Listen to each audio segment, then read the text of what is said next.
O Supremo Tribunal Federal reacendeu uma discussão já relativamente antiga acerca da descriminalização do aborto. A ministra Rosa Weber já se manifestou favorável à descriminalização quando a interrupção da gestação ocorrer até a 12ª semana. O tema é polêmico, especialmente porque ultrapassa a esfera da técnica jurídica e invade a esfera da moralidade pública, da crença religiosa e coloca isso em conflito com a autonomia corporal da mulher. Por isso eu decidi trazer aqui 5 reflexões aptas a contribuir com uma análise crítica acerca desse tema que é tão sensível. Reflexão número 1. Como o direito aborda esse tema? Atualmente, a conduta é definida entre os artigos 124 e 128 do Código Penal Brasileiro, sendo punidas as condutas tanto de praticar aborto em si mesma ou permitir que pratiquem em si, quanto como praticar aborto em gestante com ou sem o seu consentimento. Essas condutas são definidas no capítulo do Código Penal que trata dos crimes contra a vida. Mas nem sempre foi assim. O aborto é uma prática que acompanha o desenvolvimento da humanidade e ao longo da nossa história vem sendo praticado por uma série de motivos, assim como punido por uma série de motivos também, não necessariamente ligados à intenção de proteger a chamada vida intrauterina. Aliás, é muito importante ter em mente que, ao longo da história, a maior problemática que envolve o aborto se relaciona mais com o controle do corpo da mulher do que com a necessidade de proteção da vida do feto. Na antiguidade, por exemplo, Grécia Antiga, Roma Antiga, o aborto era prática comum, sendo por vezes punido, sim, mas a prática geralmente era aceita quando executada com a autorização ou a pedido do marido. Lembrando que a mulher, nessa época, era geralmente uma espécie de propriedade, não sendo considerada uma cidadã. Inclusive, a interrupção da gravidez é objeto de construção de uma sabedoria muito antiga, de muitos povos ao longo do desenvolvimento humano, e ela tem sido redefinida em grande parte por influência judaico-cristã no Ocidente, bem como pela construção de um discurso de medicalização do corpo da mulher. Tudo isso num conceito de desenvolvimento daquilo que o Foucault vai chamar de biopoder e de biopolítica, para só então, lá pelo século XIX, ser convertido nesse ideal de defesa do feto. Tendo o auge desse momento, tendo o seu discurso, o peso mais icônico na manifestação da ciência, do governo? Não, do Papa Pio IX, assemelhando aborto a um assassinato. E é ali que ele gera, ali que ele produz o estopim daquilo que hoje é a base mais fundamental do argumento da extrema-direita contra a descriminalização do aborto, que é justamente afirmar que quem comete aborto está assassinando bebês. E aí você consegue adaptar isso tranquilamente nos discursos de Nicolas Ferreira, Damares Alves, Eduardo Girão e por aí vai. Reflexão número 2. Qual é a função da pena referente ao crime de aborto? Sim, porque toda pena criminal ela é aplicada visando o entendimento ou visando o atendimento de diversas funções. São justamente essas funções que legitimam a aplicação da pena. Ou seja, a partir do momento que a pena deixa de atender às funções que a legitimam, ela perde o seu uso e, tecnicamente, ela não deveria ser aplicada. Através da punição, se espera obter, por exemplo, uma das funções da pena, a neutralização do criminoso, impedir que ele siga delinquindo enquanto estiver sofrendo a pena. Ou seja, você comete o crime, é julgado, condenado e é preso, por exemplo. Existem outras penas além da prisão, mas vamos ficar com a prisão aqui que é mais fácil de compreender. Então você é julgado, condenado e é preso. E aí espera-se que, uma vez encarcerado, você fique impedido de cometer novos crimes. Ao mesmo tempo, como vocês já devem imaginar, a pena também visa atender uma outra função, que é a chamada ressocialização. Sim, a ideia é que enquanto ele sofra a pena, enquanto ele está lá neutralizado e impedido de cometer crimes, ele também venha a ser o quê? Educado. Sim, educado para que não cometa mais crimes. No melhor sentido do vá e não peques mais. E, né, a gente sabe que tudo isso é uma enorme de uma hipocrisia, né? Sim, porque só pode chamar isso aí de hipocrisia, porque todo mundo sabe que a gente só quer que a pessoa seja presa mesmo para se fuder. Calma, relaxa, é só um vídeo. Mas não é só isso. A pena criminal também tem a função de desestimular a prática de crimes por outras pessoas, adequando-a a políticas de segurança pública, a redução de danos. E não precisa acreditar em mim, é só ler o artigo 59 do Código Penal, que você vai notar que a aplicação da pena deve ser o quê? O necessário e o suficiente para reprovação e prevenção do crime. Tá tudo lá. Mas aí vem a grande questão, né? Já li o artigo 59, já entendi tudo bem certinho, mas e agora? Onde essas funções se aplicam na criminalização do aborto? Pensa comigo. O aborto é um crime muito difícil de coibir, ele é um crime de difícil investigação e certamente a gente não vai diminuir os casos de aborto com policiamento ostensivo. Dificilmente uma mulher vai ser detida em flagrante por interromper a própria gravidez. A menos, é claro, que se faça aí uma denúncia anônima ou que se estabeleça uma boa investigação sobre uma clínica que esteja prestando esse tipo de prática, né? Mas na prática, trata-se de uma conduta que ocupa o que chamamos de cifra oculta da criminalidade. Ou seja, um crime que é cometido, mas que geralmente não vira boletim de ocorrência, nem inquérito policial, nem denúncia, nem processo. Isso abre espaço para aquilo que chamamos de seletividade criminal. Ou seja, as instituições de controle da criminalidade, elas selecionam os sujeitos mais vulneráveis à sua incidência como alvos do seu policiamento, da sua investigação, do seu processo e, consequentemente, da sua prisão.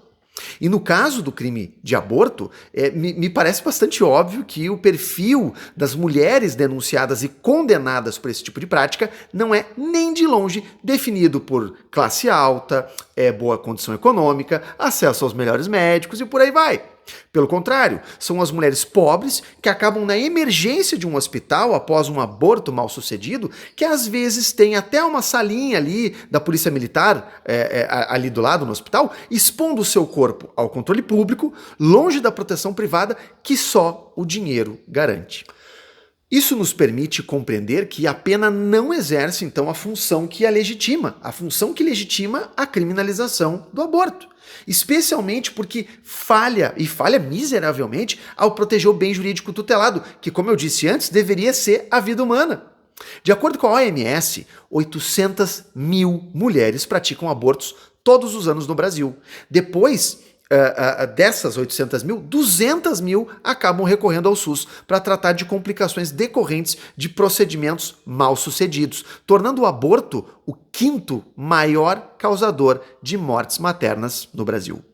Aliás, só imaginando aqui, se a pena tem algum fator intimidatório, será que ela intimida a mulher a não abortar? Ou será que ela só pressiona a mulher a abortar mesmo assim, só que de forma clandestina, caseira e antisséptica? Não, melhor. Aliás, será que a mulher que pratica o aborto caseiro, né? Aquele que dá complicação, será que ela está realmente preocupada em fugir da pena criminal? Hein, Zig? Reflexão número 3. Afinal de contas, quem é aquela que comete o aborto? Quem é a autora do crime? Isso nos leva muito a refletir, porque muito do que se imagina sobre descriminalização do aborto gira em torno de uma moralização da autora do crime. Nossa sociedade distribui papéis adequados ao gênero, né? Então, da mulher se espera que seja mãe. Se espera que queira ser mãe, que tenha um desejo intrínseco à sua condição de mulher, de que faça tudo para ser mãe. E não faltam argumentos pseudocientíficos, religiosos ou pseudoantropológicos para sustentar o dever que a mulher tem de gerar um filho. É por isso que a mulher que interrompe a própria gravidez choca tanto o imaginário popular, de forma que a sua figura não é apenas criminalizada, mas ela é estigmatizada também. Vamos fazer um exercício aqui. Quando a gente pensa no crime de aborto, quem é que nos passa pela cabeça? Pensa nos seguintes atores, tá? Uma situação hipotética. A gente sabe que não acontece. Homem casado conduz a sua amante para uma clínica de aborto e paga um médico para que realize o procedimento nela, certo? Desses três personagens, o homem casado que conduz a amante para que o médico faça o procedimento, desses três personagens, qual que é o personagem que mais vai sofrer com o procedimento? Fisiologicamente e psicologicamente. Pois é. E quem é a personagem sobre a qual recai o pior estigma? Quem é que vai ser o alvo do ódio, do preconceito, da desonra? Além disso, a gente precisa entender que a autora do crime de aborto, diferente, talvez, do potencial autor de outros crimes, como furto, roubo, tráfico de drogas, lavagem de dinheiro, não é alguém que espera obter algum proveito da conduta criminosa ou mesmo que nutra algum tipo de desejo pela prática do crime. Concorda comigo? A gente não deve imaginar uma mulher comemorando a descriminalização do aborto e pensando, nossa, que maravilha, agora eu posso engravidar à vontade. Por favor, não sejamos o tipo de pessoa que acredita num absurdo desse. Ao contrário de você, né? Você mesmo, né? Você mesmo. Talvez você não comemore a descriminalização do aborto, tudo bem, mas certamente tu comemoraria a descriminalização da embriaguez ao volante, é ou não é? Artigo 306 do Código de Trânsito brasileiro. Eu sei que tu comemoraria, eu sei que tu ia curtir, aliás, comenta aqui embaixo. Eu comemoraria a descriminalização da embriaguez ao volante, vamos lá, se tu tem coragem.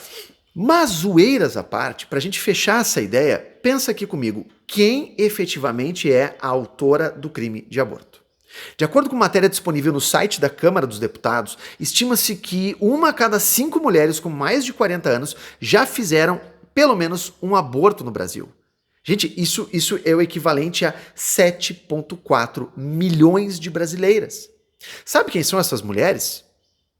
É a sua empregada, é a sua vizinha, é a sua namorada, é a sua irmã, é a atriz da novela, é a cantora sertaneja, aquela cantora que você gosta, né? É a sua chefe, é a sua mãe. Reflexão número 4. O que está em jogo aqui? Afinal de contas, o que significa descriminalizar o aborto? Significa apenas reconhecer que a justiça criminal não irá mais administrar a prática da interrupção da gestação através da aplicação de uma pena criminal. Fim. É isso mesmo. Descriminalizar o aborto não quer dizer concordar com ele, não quer dizer achar ele bonito, nem fazer campanha a favor dele. Lembrando, né, o voto da Rosa Weber até agora é somente pela descriminalização até a 12ª semana. Se trata apenas de entender que a mulher que sujeitou o seu corpo a um procedimento de interrupção de gestação, com todas as suas consequências à saúde física e mental, não terá que sujeitar o seu corpo ao plenário de um tribunal do júri, onde ela é condenada a reviver o fato de novo e de novo, a ouvir o promotor e o defensor discutindo sobre o útero dela, exibindo para os jurados imagens do feto que ela abortou. Reflexão número 5. O que não está em jogo. É muito importante que a gente tenha essa pauta em mente. Descriminalizar o aborto não significa enquadrar como uma prática do SUS. Isso não é pauta e também não cabe ao Supremo Tribunal Federal. Também não significa dizer que os seus valores pessoais, familiares, políticos ou religiosos estão errados. Aliás, olha só o que a própria ministra Rosa Weber afirmou em um voto mais antigo, lá de 2016, onde ela julgou uma questão semelhante. Acompanha só. Questões de ordem ética e moral sobre o aborto são deveras importantes para a formação e consciência da comunidade social. Todavia, elas pertencem à esfera da moral privada. Cada pessoa tem sua esfera privada, moral e ética de como se comportar e agir em sociedade a partir de convicções próprias. Contudo, o espaço da moral privada não pode ser confundido com a esfera da responsabilidade pública. E principalmente com o espaço de atuação de um Estado de direito, na restrição dos direitos individuais da pessoa. Ao contrário, a responsabilidade pública exige a abdicação da ética privada em detrimento de uma moralidade comum. Aliás, se até agora tudo que você ouviu desse vídeo, tudo que eu falei te revoltou, e você não concorda com nada que eu tenha dito, eu vou te contar um segredo. é uma grande novidade. Assim como 99% da população mundial, eu também sou contra o aborto. Por minhas próprias convicções pessoais, éticas, morais, mas não existe nenhuma aplicação pública das minhas convicções privadas, porque não se pode exigir que o mundo se adeque aos nossos conceitos, senão aqueles que nós construímos coletivamente. Então, se alguma coisa que não está em jogo aqui, essa coisa com certeza é a nossa convicção pessoal, especialmente quando a gente não tem um útero.